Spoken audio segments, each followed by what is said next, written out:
patter of your feet. Hi, it's Mike and Steph from thisiscolorado.net, Season 2, Episode 1. Welcome to our podcast. Hello. Hello. How's Mike? Mike's good. Haven't had that eventful of a New Year. But I did go to a New Year's party, so. Went and got a little something done. Yeah. Cool. But other than that, not a whole lot. I rang in the New Year asleep like I normally do, because my kids get up early, so nobody likes a crabby mom. But since then, I did get to hold a brand new baby, and that was really exciting because baby Bunce is super cute. I bet. We tried to go on a field trip. Yeah, to the Boulder History Museum. Our intent was to spend all season doing field trips, and our first field trip was a bust. Yeah. Started out good. Yeah, it started out good. Nowhere on the website did it say that they were open by appointment only. We got there, and it was a nice little sign on the door that said, by appointment only. Yeah, so bummer. Bummer there, but we did go to the Dark Horse. Had burgers for lunch. Yep. It's an awesome place. Great atmosphere. 4 independent bars. Just all kinds of crazy stuff all over the place in there. Yeah, definitely something to look at no matter where you're sitting, so it's pretty visually entertaining. Yeah, and from what I'm told by my cousin and my aunt and everything, it can get pretty rowdy on a Friday, Saturday night. Yeah. And I don't mean rowdy like bar fights or this or that, but Just a good time. yeah, and it's got 3 levels? 2 or 3. 2 or 3 levels, yeah. And I looked it up, it's been open since the 70s. Yep. So there's a whole lot of character there. Yep. It's pretty cool. I definitely go back. The service was good. It was self-serve. Yeah, it was basically you walk up and put in your order and then they just call your name. Yeah. Which is awesome. Yeah. And the food was really good, so. Yeah, I look forward to going back. Yeah. We also got to check out the scenic overlook off Highway 36, which I've driven past a gajillion times. Yeah, and it was the first time I stopped there too, so. It was a really pretty view of the mountains. The Front Range, you can see all the way from Longmont to at least Golden. Yeah. Yeah, and I could even see lions and stuff over the hills, so you could really see a long ways. Yeah, and there's a bike path that goes along it, so I'm pretty sure that'd be a nice, beautiful bike ride if anyone's interested in bike riding that far. So yeah, it turned out to be okay, even though I think the lesson that we learned was that if you're going to go check out one of these free or cheap places that we've been talking about, you should probably call ahead, because sometimes they don't operate according to scheduled office hours. Right. And websites don't always tell you the... Yeah, they're not updated as much, I guess. Exactly. So lesson learned. Yep. Anyway, so we got that done. We were going to do our whole episode on Boulder History Museum, but that didn't work out because we haven't had time to go back. Yeah. Our schedules don't match up very well, so we pretty much have the weekends occasionally. Mm-hmm. But in the meantime, I put together our first ebook, and I'm pretty excited about it. And I'm very excited about it as well. It's called Colorado 101, and currently lists 18 different or 19 different places that you can go check out for free or very cheap. And when I say cheap, I mean less than $20 a person, usually around $5 a person. Yeah. So good idea for families, or anybody that's poor like Us? Hey, I'm not pointing fingers. I am. Oh, well, we're poor. We're middle class almost. Yeah, we're medium class. We're medium class. I was doing some reading and I learned the other day that if we were to compare our generation with those of the baby boomers, we're about 20% less wealthy. Sad statistic there, my friend. So free and cheap is always good. Yep. Right on. It's on sale right now for $1.49, and I think its max price is probably going to be $2. So help support the show and go purchase a digital copy. It would be much appreciated. Awesome. We also will have t-shirts available very soon. Yeah, this is Colorado.net t-shirts. The idea is that we're going to have a t-shirt for each season. So it can help show some of your street cred if you buy one of the very first season t-shirts. So to commemorate our first season already under our belt, Yep. we'll have those up for a little bit, and then we'll move on to season 2 and so on and so forth. There'll probably be different designs or at least different colors for every season. So get in and get your street cred now. Exactly. What are we going to talk about today, Mike? Avalanches and how to survive them, since we've been having a slew of avalanches in the high country as of late. Colorado ghost town of Gilman. 6 Racy Madams of Colorado by Caroline Bancroft, picked up from our local Black and Red. Organized chaos at its best. Exactly. And so we move on to record snow amounts in the high country. And according to our Denver Post article, backcountry avalanche danger persists in Colorado's mountains after a week of slides that caught 9 people in the high country. Burying 2 and destroying a home, and even more snow is on the way. The Colorado Avalanche Information Center said Thursday several of those swept up into the slides were injured, some of them seriously, but no one has been killed. In Summit County, a large avalanche, either Tuesday or early Wednesday near the town of Montezuma, destroyed an uninhabitable summer house. I expect the avalanche danger to stay at considerable through Friday and probably Saturday, said Mike Cooperstein of CAIC Forecaster. The Silverton Standard reports a backcountry skier was buried under 4 feet of snow on US 550, but was saved by a Silverton local, an avalanche expert who happened to be in the area. Wow, what a lucky situation that was. Right? The newspaper posted a dramatic picture of the rescue on its Facebook page showing several people with shovels digging out a man at the bottom of a deep snow pit. Cooperstein said slides in the high country are trending away from being triggered naturally and more likely to be caused by humans, and avalanches can be deadly. They are definitely capable of killing people at this point, he said. Snow is expected to fall in the mountains through Friday, with winter storm warnings on the western slope expiring on Thursday. The National Weather Service in Grand Junction says snow may not move out of the western part of the state until Monday afternoon. That's crazy. Yeah. There's been a lot of avalanches going on up there, and that got us thinking how to survive an avalanche. It looks like even the Front Range is in considerable danger of avalanche conditions.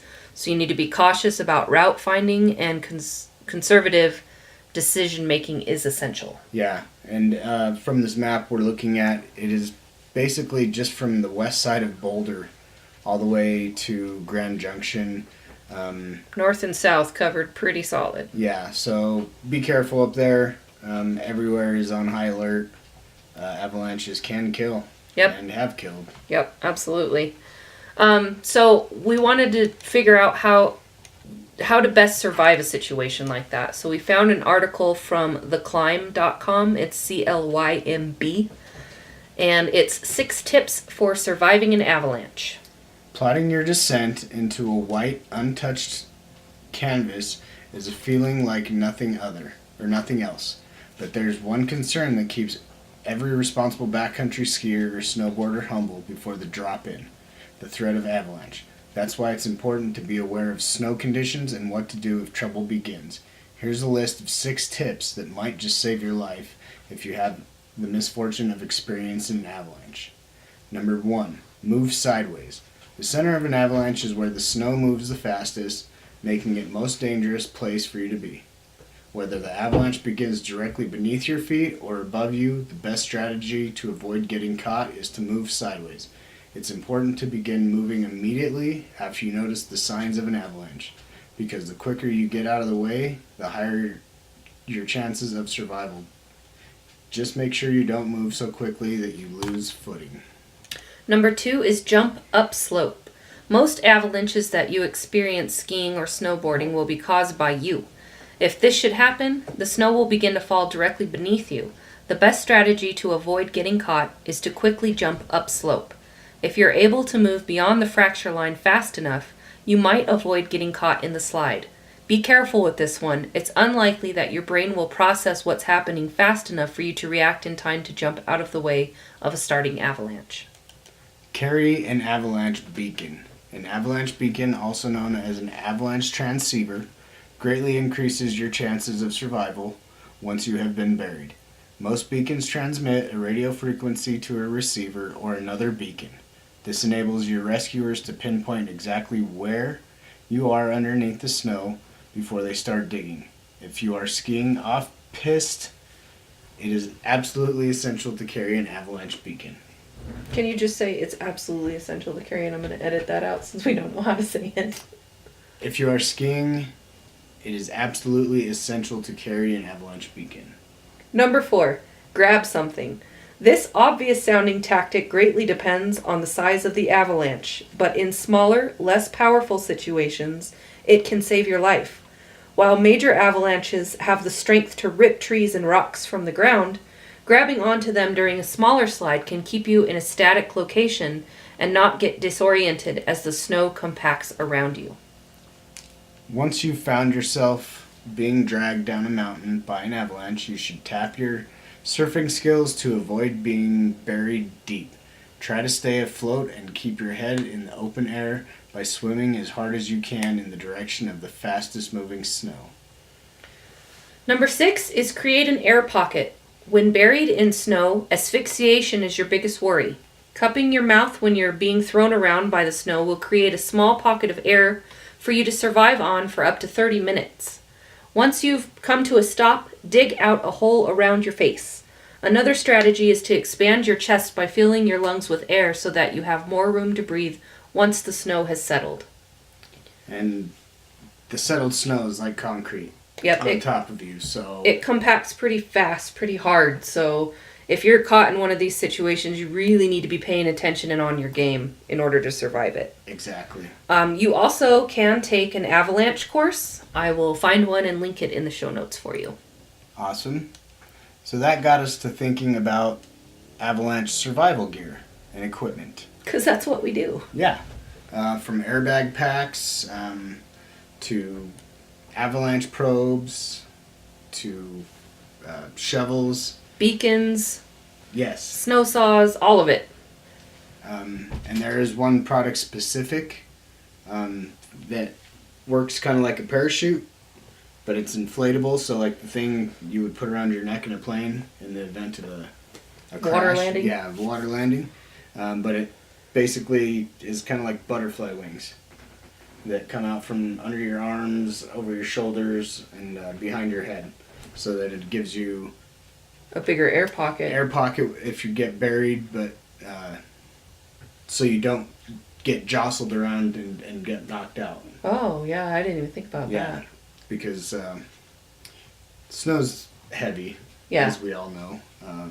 And one good hit with just a small chunk of ice could knock you unconscious. So. Or, I mean, if you're caught up in this white death, is what they refer to it, you could get knocked into something. Yeah. If it has the power to uproot trees and rocks, yeah, you could get knocked in the head with one of those and be out cold. Exactly, or have a rock tumbling down the mountain with you and get hit by that rock or tree stump or what have you. Right. So yeah, it's a good product. I'm gonna try one out. Well, I'm not going to go intentionally start an avalanche. No, but you're going to get one just in case. Yes. Right. Yes. Good call. Good call. We actually, moving along from avalanche-related info, we got a suggestion from one of our listeners.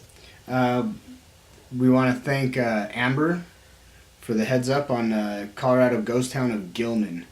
She reached out to me and suggested the idea, so we did some digging into it and found out some pretty cool information. Right. So as I was perusing the shelves at Black and Red, I found a book called Colorado Ghost Towns Past and Present by Robert L. Brown that mentions this town of Gilman. The town was started as a mining town. Oh, damn. I lost my place. I think it was 111. Yeah. Okay. So Gilman soon became virtually certain that the Leadville district would be unable effectively to accommodate all of those persons who came in search of its silver riches. One among those areas was settled and subsequently developed by some of the overflow from the Cloud City, was Eagle Valley. Wow, this is a really badly written intro. Okay, so when it became apparent that Leadville couldn't accommodate all of the people who were coming in search of its silver riches, they spread out a bit. One place they ended up was this place that was eventually called Gilman. At the beginning, this beautiful mountain-walled valley was part of Summit County. Later, in 1883, it was transferred to the newly created Eagle County, and that's where it's still under jurisdiction. It is right next to Battle Mountain, which is 10,956 feet high, so 11,000 feet. That's pretty up there. Yeah. Let's see. It went through a couple different names before it was settled on Gilman, and that was named after Henry M. Gilman, a miner who represented Eastern money, and he was the source of the town's name. The area was at various times this area was part of both the Belden and Battle Mountain mining districts. An impatient crowd of early prospectors dug something in excess of 100 prospect holes and shallow mine shafts. That's a lot. Yeah. Talk about pockmarks everywhere. Right. Later that same year, the enormously rich Iron Mask Mine was located and developed. It was, too, a silver producer. At the Eagle Mine, both the shaft house and the mill are partly underground. Almost alone among the prominent mines around Gilman, the Groundhog was a gold property. So lots of ore coming out of this place. In order to get to it, this place is pretty interesting because to get to the mine itself, you have to go over a really, really steep zigzagging trail. Yeah, it's basically you got to traverse the entire face of this mountain. Yeah, and it's very cliff-like. Yeah. Eventually, the Denver and Rio Grande Railroad laid tracks along the river, and the Gilman Station, in order to get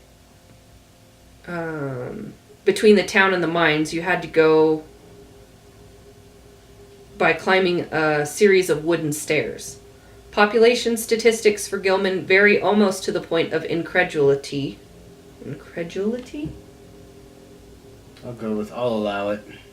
Population statistics for Gilman vary widely. At two different sources insist that 2,000 people were here during the beginning years.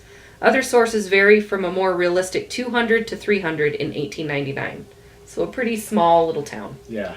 A severe fire destroyed about half of the town in 1899. Before the flames could be brought under control, most of the business houses had gone up in smoke. In addition, the school, the Iron Mask Hotel, some boarding houses, and many private homes were consumed. Now, the book that I'm reading from was published in 1987, and it said that at present time, the Gilman is property of the Empire Zinc Company of New Jersey.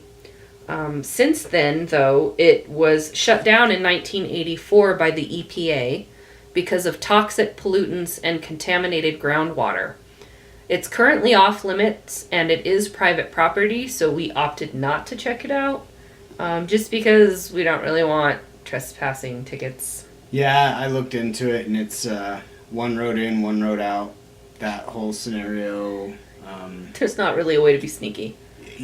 Steph would have to drive me in there and not stop, and I'd have to jump out of the car, tuck and roll type of deal, and my camo gear and everything in the middle of the night, and I just didn't find that it was worth it. In 1986, this place was designated a Superfund site, which is just a fancy name for saying that it was contaminated as all get out. So it was cleaned up. In 2007, there were plans to build a private ski resort in a gated community with about 1,700 homes. But then, of course, the financial crash happened. Yeah. And the man that was proposing all this, Bobby Ginn, wasn't able to fulfill his promises. According to an article from March 2016, the Denver Post reports that the development, or that Bobby Ginn, who originally proposed the development to Minturn, which is the town closest to Gilman, wasn't able to deliver because of the crash. The project was taken over by a company called Crave, and Crave insists that it will preserve much of the acreage as open space and has no plans to develop the abandoned mine area, but instead will focus on developing Battle Mountain, Gross Mountain, and Meadow Mountain. But there could possibly be a new ski resort. Maybe. 1,700 acres is... No, that was 1,700 homes. Or 1,700 homes. I think the acreage is like 4,600. It's a good chunk of land. Yeah. But it's nowhere near, like, say, Winter Park or Breckenridge or this or that. But, yeah, it'd be a decent-sized ski resort. It sounds like a lot of the businesses come and go in that area. It's really hard to get a foot in. And it could use some growth, but maybe the townspeople aren't so interested in big luxury homes. I don't know. I guess time will tell. Yeah. So anyway, thanks Amber for the heads up. Woo! Moving along from the mining areas, what do all these mining men do with all of their newfound riches, Mike? Whores. They spend all their money on whores. So I was really excited to read an excerpt from this book that I got at Black and Red called 6 Racy Madams of Colorado by Caroline Bancroft. Until I read at the bottom, all rights in this book are reserved. It may not be used for dramatic, radio, television, motion, or talking picture purposes without written authorization. I found the original publisher to have been purchased and the current publisher filing bankruptcy. If they ever get back to me, I will absolutely read from it, but I'm not willing to be sued over it, so instead I looked into one of the racy madams. Ooh. And this is what I found. How 19th century prostitutes were among the freest, wealthiest, most educated women of their time. What? They're just whores. Nothing more? No. Au contraire. So much more. In the 19th century, a woman who owned property, made high wages, had sex outside of marriage, performed or received oral sex, used birth control, consorted with men of other races, danced, drank, or walked alone in public, wore makeup, perfume, or stylish clothes, and was not ashamed, was probably a whore. My, how far we've come. In fact, prostitutes won virtually all the freedoms that were denied to women but are now taken for granted. Prostitutes were especially successful in the wild, lawless, thoroughly renegade boomtowns of the West. When women were barred from most jobs and wives had no legal right to own property, madams in the West owned large tracts of land and prized real estate. Prostitutes made, by far, the highest wages of all American women. Several madams were so wealthy that they funded irrigation and road building projects that laid the foundation for the New West. Decades before American employers offered health insurance to their workers, madams across the West provided their employees with free health care. While women were told they could not and should not protect themselves from violence, and wives had no legal recourse against being raped by their husbands, police officers were employed by madams to protect the women who worked for them, and many madams owned and knew how to use guns. Right on. I know, right? More power to them. Yeah, hiring the police to serve as... Free health care? What? While feminists were seeking to free women from the slavery of patriarchal marriage, prostitutes married later in life and divorced more frequently than other American women. At a time when birth control was effectively banned, prostitutes provided a market for contraceptives that made possible their production and distribution. While women were taught that they belonged in the private sphere, prostitutes traveled extensively, often by themselves, and were brazenly public women. Long before social dancing in public was considered acceptable for women. Dancing was not acceptable before the 1910s. That's ridiculous. Well, just for women. Men could Right, dance all right. they So want. men could go have a rip-roaring good time. Yeah. A bunch of guys. Numbers. A bunch of guys dancing by themselves. That was acceptable, but Yeah. women, no, no, no. Exactly. Prostitutes invented many of the steps that would become all the rage during the dance craze of the 1910s and 1920s. When gambling and public drinking were forbidden for most women, I so wouldn't have fit in. I Just can't saying. even see you fitting in. No. Prostitutes were fixtures in the western saloons, and they became some of the most successful gamblers in the nation. Most ironically, the makeup, clothing, hairstyles of the prostitutes, which were maligned for their overt sexuality, lipstick was the scarlet shame of streetwalkers, became widely fashionable among American women, and now so respectable that even first ladies wear lipstick. Isn't that crazy to think that lipstick was like your scarlet red letter? Yeah. That's banana pants. Yeah, like, hey, she's wearing lipstick. She's a whore. Women who wished to escape the restrictions of Victorian America had no better place to go than the so-called frontier, where a particular combination of economic and demographic forces gave renegade women many unusual advantages. What would those advantages be? Well, for one, I read a statistic that the ratio of men to women was 30-1. Yikes. At some points in time, 15-1. Yikes. That's crazy. Boom! Between 1870 and 1900, the number of farms in the United States doubled and more land was bought under cultivation than in previous 2.5 centuries. Most of this newly cultivated land was in the Great Plains and the Southwest. In addition to all of this farming, other industries developed rapidly the West during the second half of the 19th century. So the article goes on to talk about how mining in the Rockies, cattle ranching on the plains, lumber in the Pacific, all of these towns were like really far apart from each other and pretty much stayed that way until the railroad was laid. Yeah. The towns were created virtually overnight in mountains where precious metal was discovered. In deserts. In deserts. The non-Indian population of California in 1850 was 93% male. That's ridiculous. Yeah. Wow. The mining towns along the Comstock Silver Lode in Nevada, a census taker in 1860 counted 2,306 men and 30 women. These men were without families, without land, without property, and without a stake in any one community. They moved from town to town in search of money. And since most of the towns they lived and worked in were brand new, the legal apparatus was usually very weak. These were exactly the conditions that bred interesting people. Yeah, it says bad, but... I don't think they're bad, they're just different. Yeah. With good reason, the keepers of American morality in the 19th century were terribly worried about all the single men in the West. Like, oh my God! Oh, there's so many! Yeah. Really? One Protestant minister wrote, "Left by themselves, men degenerate rapidly and become rough, harsh, slovenly, almost brutish." He was correct, ironically. Most of the men were white and full American citizens, but they cared little for the restrictions of responsibilities of citizenship.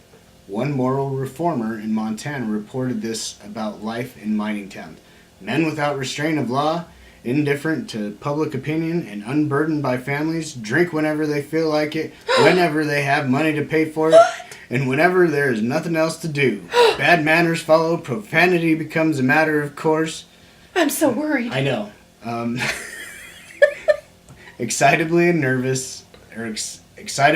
and nervousness brought on by rum help these tendencies along, and then to correct the state of things, pistols come into play.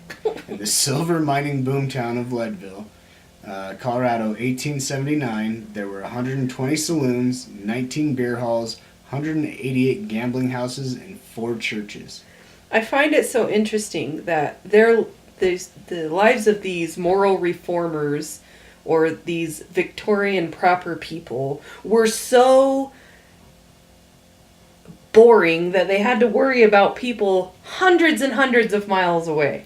Doing their own thing, living their life. And none of these people in these boom towns gave a crap about anybody in Victorian society. Exactly. Right? Like, wow, the contrast is striking. Yeah. Well, one of the cool things about that Six Racy Madams book that I found was this lady named Maddie Silks. And I learned a lot from that book. I wish I could read it, but I'm just not brave enough. Maddie Silks was Queen of the Red Lights in Denver. She was born in 1847 and died in 1929. Her true name is unknown. I guess you don't want that traveling back to your family wherever they are. By the time she was famous, Maddie was a plump 50-year-old, and although she retained a delicate, genteel air, her short frame and smooth round face emphasized her girth. She was brown-haired, blue-eyed, and her soft voice was always under control. A woman who kept her temper and her secrets well. She was born in Indiana. She turned her first tricks in Springfield, Illinois. She traveled to Colorado, silver, and gold mining camps to set up her first houses. She opened an establishment in Denver about 1876 and operated several notable mansions before buying in 1911 the famous House of Mirrors, located at 1942 Market Street. Her trademark was a diamond-encrusted cross, which she wore dangling from her neck until her death at age 81. Her house, a 3-story brick mansion with 27 rooms, including 6 bedrooms, 16 bedrooms, 4 parlors, and a ballroom with a 16-foot round mirror set in the ceiling. The main parlor of mirrors featured a huge crystal chandelier, floor-to-ceiling mirrors on all sides, and furnishings of heavy hardwood, mostly maple. Music was provided by the usual professor on the piano and a 5-piece black orchestra up on the bandstand, who played everything from classics to ragtime. Maddie generally employed an even dozen boarders who were considered the most beautiful and elegantly dressed women in Denver. She used a simple sliding scale to determine prices. That is, she charged whatever the traffic would bear. Champagne went from $5 to $100 a bottle, depending. A trip upstairs with one of the ladies cost anywhere from $10 to $200. On a $10 trick, Maddie kept 4. She provided rooms, meals, and laundry. The girls bought their own gowns. As in most expensive parlor houses, the rule was to be a lady in the drawing room and a whore in the bedroom.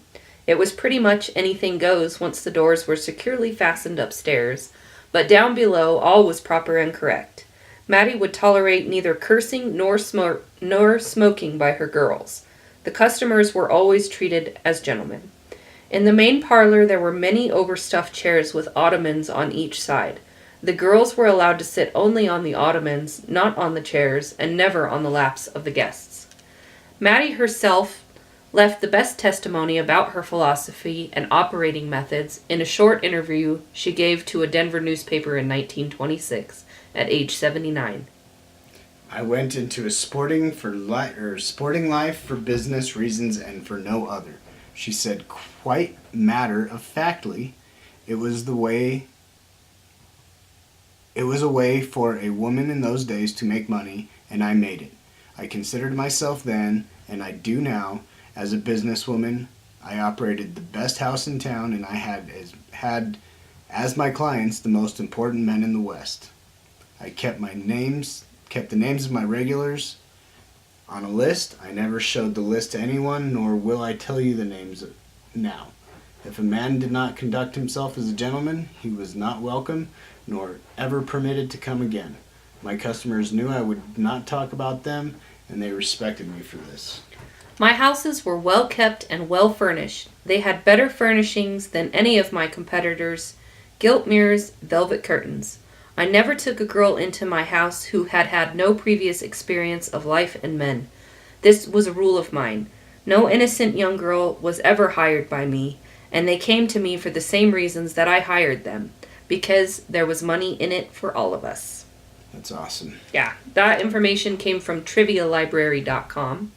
And the one last source I found for the Maddie's House of Mirrors is from Anam Paranormal. It's ANAM paranormal.com. They go into a little bit of the history that we already shared. And most notably, they share that the tunnel from the elevator in the basement leads directly to the Denver Capitol buildings, showing you who some of her clientele actually was, which I find really interesting. Yeah. She said they were important men. Yeah. No doubt. Yeah. And it's haunted. It's haunted. It's haunted. At the end of their investigation this group did, it says, we all logged and agreed that this place is 100% actively haunted. Which is awesome. Right? In case you were wondering, this place is located right next door to Lodo's Bar and Grill downtown. Like, right next door. And it's, what, a restaurant right now? I think so. Okay. So, you should go check it out. Go check out the Whore House. The Whores. Yeah, good times. So... So we come to our problem solving. What did we learn in today's segment? To call ahead if you're going to go visit a museum, even if it says they're open on their website. Yeah, can't trust websites because they're... Not updated. Especially like small museums like this. Yeah. Probably not maintained on a regular basis. Right. And also, the Boulder History Museum will shortly become the History Museum of Boulder. They will be changing locations, so you won't be able to visit the historic building that it's housed in now. which is nice. Yeah, it looked really pretty from the outside. Yeah, from the outside, since we didn't get to go in. Maybe we'll make it up there again. We'll see. We learned avalanche survival tips, and we learned about avalanche survival gear, beacons, telescoping poles, ripcord head covers. All of that good stuff to keep you safe. Yep. Rather have it and not need it than need it and not have it. Yeah. Yes. Good times. We also learned that the most educated and freest women in Denver during the boom times were the prostitutes. The whores. Why you gotta say it like a pirate? I'm not saying it like a pirate. I don't. It sounded like a pirate to me. Okay, well then it's pirate. Whores. Right on. Anyway, thanks everybody for listening. It's been a joy. Always a pleasure, everybody. See you next time.